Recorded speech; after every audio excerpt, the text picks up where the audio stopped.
రాయదుర్గం పట్టణంలో ఈ B4 కార్యక్రమాన్ని అమలు చేయడానికి అవకాశాలు చాలా ఉన్నాయి. నేను మొన్న ఒక టీచర్తో మాట్లాడుతూ ఉంటే 30-40 సంవత్సరాల మధ్య వయసులో ఉండేవాళ్ళు గడిచిన వైసీపీ ప్రభుత్వ హయాంలో ఈ కల్తీ మద్యం తాగి లేకపోతే నాణ్యమైన మద్యము సరఫరా లేకపోవడము లేకపోతే విచ్చలవిడిగా కల్తీ మద్యము తాగడం వల్లనే 50-60 కుటుంబాల వాళ్ళు ఆడపిల్లలు భర్తలను పోగొట్టుకున్నారు అని ఒక టీచర్ చెప్పారు.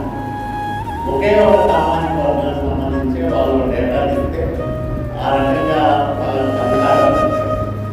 నేను ఆయన చెప్పాను, ఒక సమావేశం ఏర్పాటు చేయండి, నా దగ్గరికి తీసుకురావండి, వాళ్ళలో ఎవరి కుటుంబ ఆర్థిక పరిస్థితి చాలా దయనీయంగా ఉంటుందో వాళ్ళకు మనం ఫుడ్ విషయాలు ఇప్పిద్దాం, లేకపోతే వాళ్ళ కుటుంబాల్లో ఎవరైనా బాగా చదువుకున్న పిల్లలు ఉంటే ఒకరిని మనం చదివిద్దామని చెప్పాను.